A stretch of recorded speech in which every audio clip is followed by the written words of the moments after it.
Halo Pak Domingus. Halo. Halo. Selamat sore Pak Domingus. Bagaimana kabarnya Pak Domingus? Kabarnya baik-baik Ibu. Baik Pak, luar biasa. Ya. Kita langsung saja ya Pak ke sesi sore hari ini. Ya.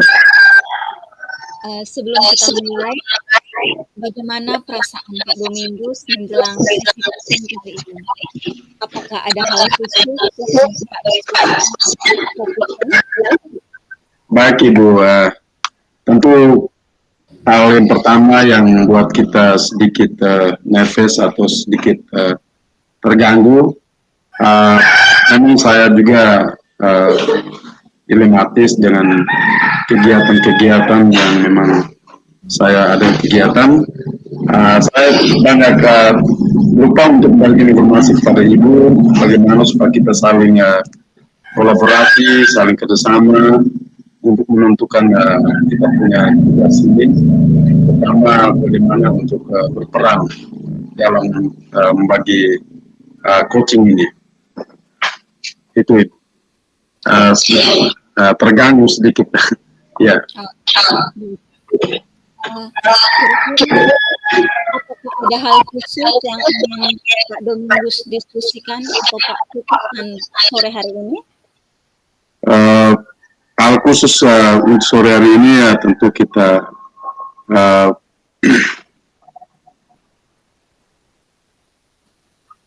saya juga membagi waktu di kelas saat membagi kurikulum, pembinaan ekstra, koordinator,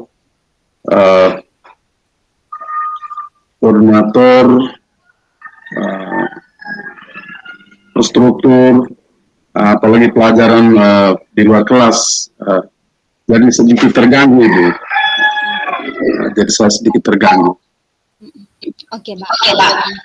Saya menghargai keterbukaan Pak Domingus. Saya pikir mungkin mari kita jadikan sesi ini sebagai ruang untuk menemukan solusi bersama. Oke, Bu, ya. Ya. Kira-kira apa tujuan yang ingin Pak Domingus capai dari sesi coaching ini? Tujuan yang saya capai ini, yang terutama bagaimana saya ke depan itu ketika dipercayakan menjadi seorang pemimpin di lembaga itu, tentu saya bisa memahami yang istilahnya namanya coaching dan ching. Nah, yaitu pertama yang ching ini yang bagaimana dia yang merasakan di kelas walaupun di lapangan. Nah, sedangkan coaching ini dia sebagai manajerial, dia sebagai pemimpin, tentu dia hanya memberikan solusi atau pikiran-pikiran yang baik untuk bagaimana supaya bisa menyelesaikan kita punya permasalahan yang kita hadapan di kelas ataupun di luar kelas ini. Baik, Pak. Apa definisi tujuan akhir yang Pak inginkan?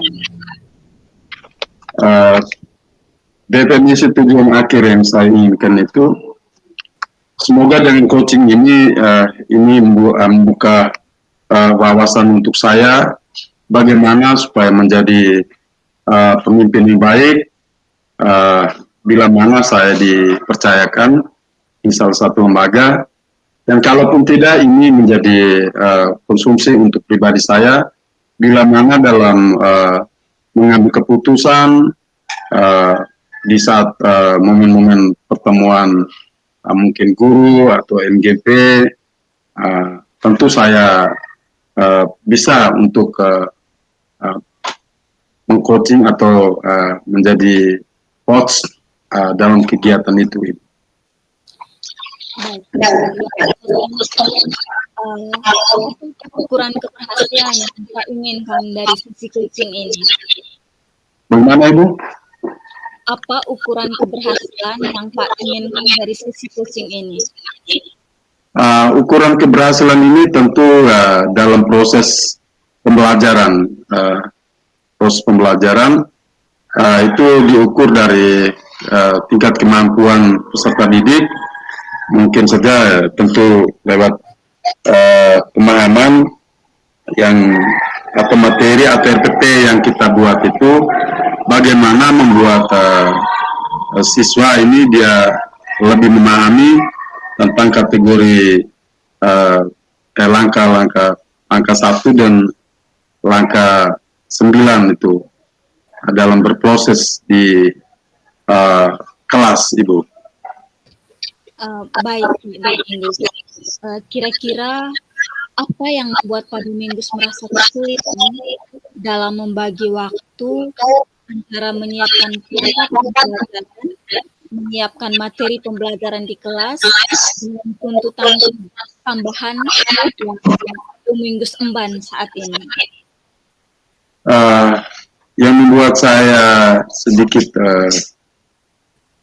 kesulitan atau apa ya, karena memang semuanya ini itu semua tergantung dari waktu yang bagaimana kita memanage, karena memang tugas kita sebagai guru, dan itu adalah guru menjadi guru yang baik, guru yang teladan, tentu kita harus bagi waktu, tentu harus bagi waktu dengan pekerjaan yang ada, terutama di lembaga pendidikan. Kalaupun di luar itu adalah pekerjaan tambahan saja. Tapi saya berprinsip bahwa pekerjaan yang saya emban saat ini itu adalah guru, dan tentu saya mengutamakan kepentingan murid ketimbang kepentingan yang di luar yang notabene yang memang kurang begitu sangat penting. Begitu Ibu Ivon. Baik, biasa sekali. Mungkin Pak Domingus bisa ceritakan lebih lanjut bagaimana Pak Domingus menghadapi situasi ini. Bagaimana Ibu? Mungkin Pak Domingus bisa menceritakan lebih lanjut bagaimana perasaan dari Pak Domingus dalam menghadapi situasi ini. Baik Ibu, terima kasih Ibu Ivon. Saya menceritakan soal situasi yang saya hadapi. Tentu yang saya hadapi ini saat ini ya, yang pertama tadi saya kendala di persoalan yang pertama tuh saya tugasnya utama itu adalah sebagai guru. Guru itu tugasnya bagaimana untuk sebelum dia memasuk kelas, ya tentu ya ibaratkan seorang petani paling tidak dia harus menyiapkan alat-alat kerjanya. Tentu kita guru yang pertama tuh harus siapkan alat-alat kerja kita. Itu adalah pedoman kita. Yang buat saya sedikit terganjal atau sedikit terganggu itu dengan tugas-tugas tambahan itu yang diberikan saya di sekolah. Itu tentu saya di Wakase Kesiswaan ini mau dibilang pekerjaan yang sangat luar biasa, tapi itu semua saya menerima dan pekerjaan semua tentu saya jalankan sesuai dengan tupoksi. Tentu dalam perjalanan itu juga saya melihat hal mana yang memang harus saya utamakan, hal mana yang memang harus saya tinggalkan. Hal-hal yang memang kalau sangat-sangat urgent sekali ya bersangkutan atau berhubungan dengan siswa, tentu itu yang saya prioritaskan.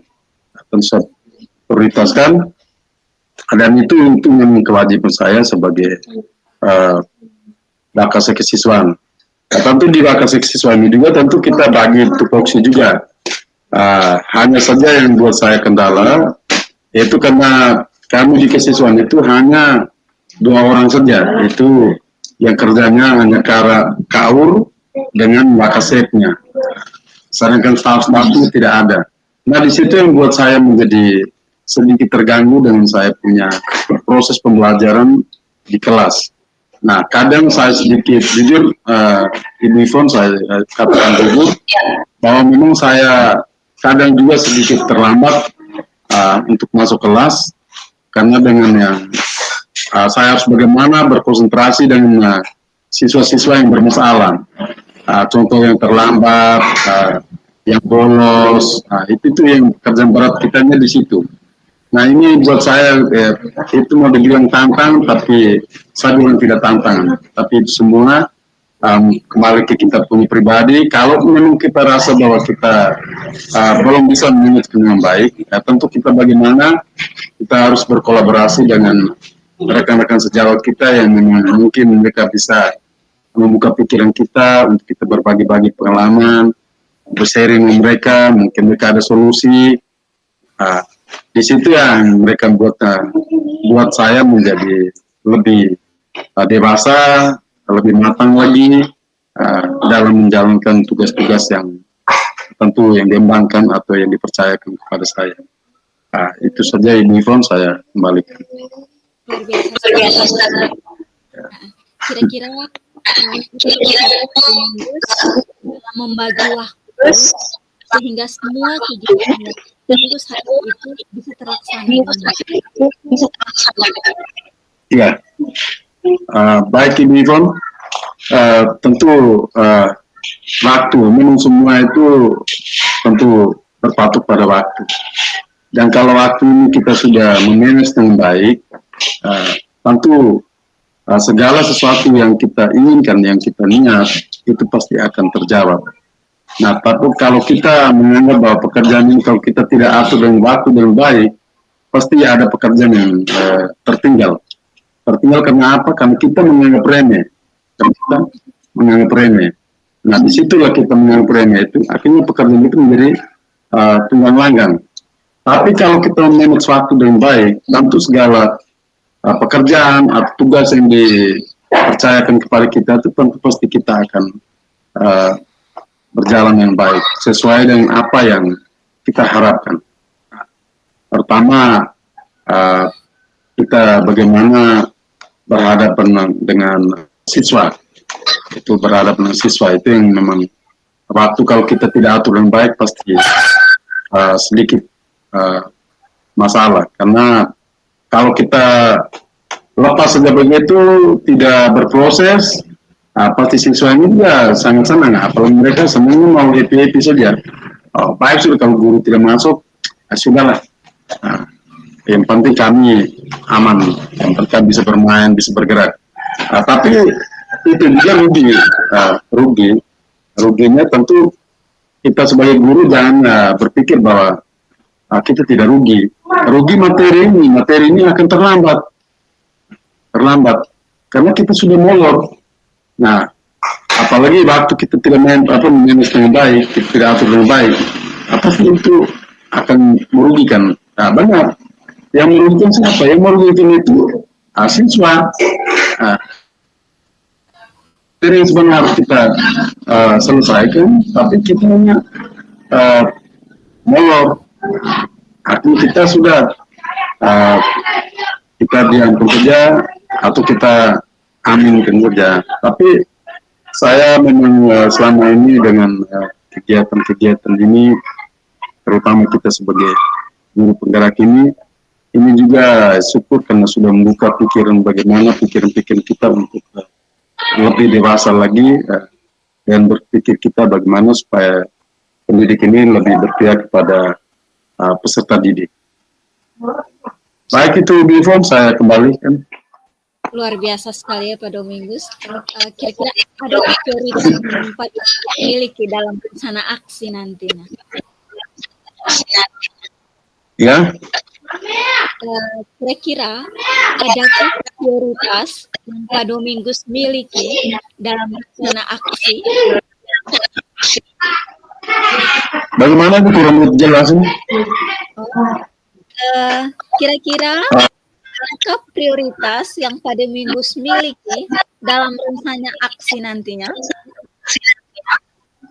Baik, Ibu Ivon, tentu saya sangat-sangat bersiap untuk bagaimana rencana untuk kita melaksanakan aksi nanti. Uh, Tentu dalam melaksanakan aksi juga kita tentu harus mempersiapkan diri kita dengan sebaik-baik mungkin. Seperti itu, Ibu Ivon. Baik, apa strategi yang sudah Pak Domingus gunakan atau apa strategi yang Pak Domingus gunakan untuk mencapai tujuan dalam membagi waktu dengan baik dan benar? Strategi yang tentu saya miliki itu, yang pertama saya harus lebih fokus lagi dalam melaksanakan tugas dan tanggung jawab yang diberikan kepada saya.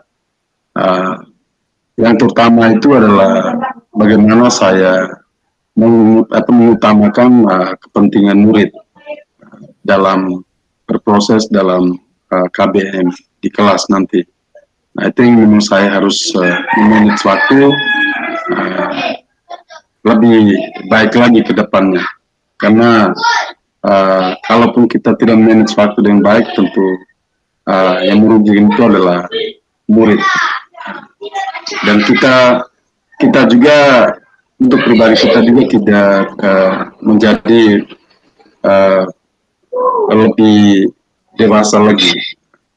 Dan ini kalau kita atur manage waktu yang baik, apa semua berjalan aman, tentu itu menjadi modal dan untuk menjadi kita guru yang lebih baik lagi ke depan. Seperti itu, Ibu. Baik. Luar biasa sekali ya Pak Domingus. Itu langsung ke yang sangat baik yang Pak Domingus dalam itu dan fokus pada detail akan membantu Pak Domingus dalam mengatasi tantangan untuk membagi waktu yang lebih efektif. Pak Domingus, kalau saya boleh tahu, apa komitmen Pak Domingus terhadap aksi nyata yang sudah Pak buat atau rencana aksi yang sudah untuk berkomitmen pada aksi nyata yang saya buat ini, tentu saya siap menyiapkan diri saya dengan baik, pertama menyiapkan diri saya lebih baik, dan saya juga harus lebih fokus lagi untuk menyiapkan aksi nyata nanti. Karena kalaupun memang kita tidak siap diri dengan baik, tentu kita juga berproses juga pasti sedikit terganggu. Contoh seperti Ibu dan saya tadi yang sedikit kita terganggu, karena memang saya dengan waktu itu apalagi pekerjaan tambahan disuruh saya harus tadi keluar sedikit ada kegiatan di dinas, terpaksa saya harus luangkan waktu tadi untuk bagaimana supaya memenuhi kebutuhan yang pimpinan membangun kepada saya. Dan saat sedikit tadi memang saya berpikir saya sudah terlambat.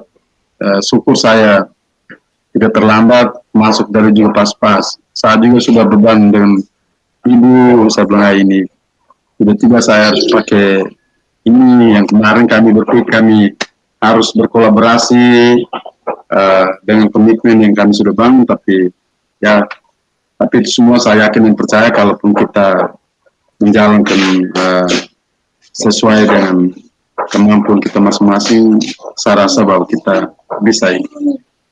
Ya. Seperti itu. Ya, baik.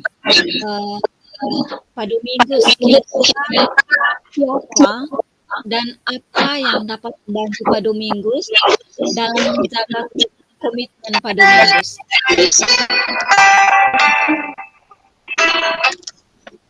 Bagaimana Ibu? Pak Domingus, kira-kira nanti siapa yang dapat membantu Pak Domingus dalam menjaga komitmen Pak Domingus ini? Baik, untuk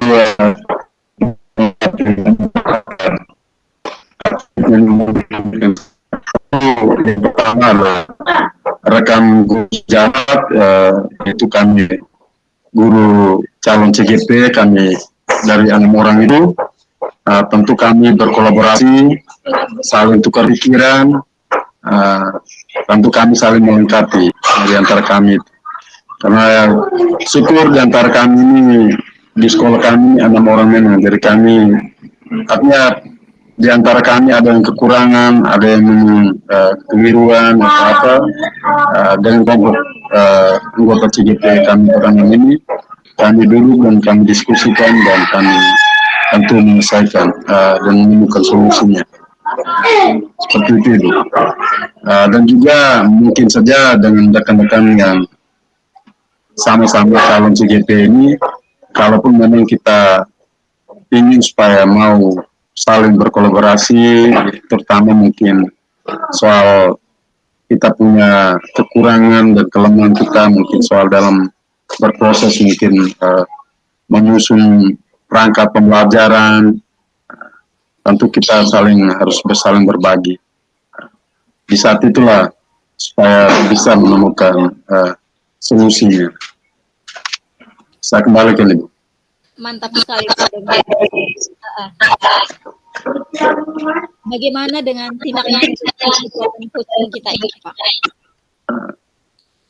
Ya, tindak lanjut dari coaching kita ini, saya berpikir ya tinggal bagaimana, kalaupun ini kelompok ini kan hanya ibu dan saya. Nah, tinggal kita dua ibu dan saya berkomitmen bagaimana supaya kita saling membagi lewat via WA atau apa, supaya kita saling berkolaborasi. Seperti itu Ibu. Mantap. Baik, Domingus ya. Ya. Luar biasa. Sama-sama Ibu. Kira-kira kapan kita bisa bertemu lagi seperti ini Pak Domingus? Saya tergantung saja kapan, kalaupun Ibu butuh supaya kita duduk berdiskusi atau berbagi pengalaman, dan kalaupun saya juga mungkin solusinya tidak ada lagi cari teman yang lain, ya mungkin saja Ibu Ivon mungkin saya kontak lewat via WA atau telepon supaya kita saling melengkapi. Supaya kita melengkapi di hal-hal yang kita punya pengalaman kan tentu berbeda-beda. Kita semua mengajar dari pengalaman, tapi kalau soal pengetahuan ya sedikit kita berbeda, karena berpikir karena bukan soal guru seniornya, soal guru barunya tidak, tapi ini soal bagaimana berkompeten yang baik. Di situ yang kita perlu saling membagi. Dan saya syukur karena Ibu tahu Ibu tinggalnya di mana. Saya juga sedikit karena memang kalau jauh itu agak repot juga Ibu. Iya. Benar. Ibu di dalam kota atau? Iya, saya di sentrum Pak Domingus. Sentrum. Berarti kenal ini Pak Ose mereka tuh? Iya. Ini tetangga saya sebelah ini. Oh,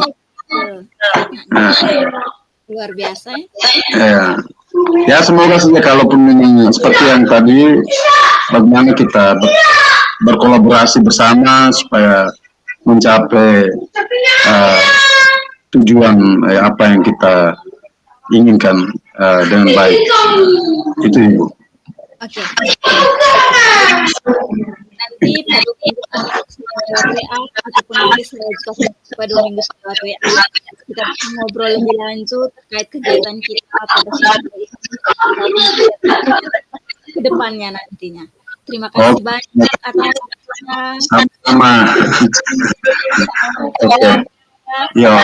sehat, bahagia, dan diberkati selalu. Oke, amin, amin Ibu. Ya, selamat sore.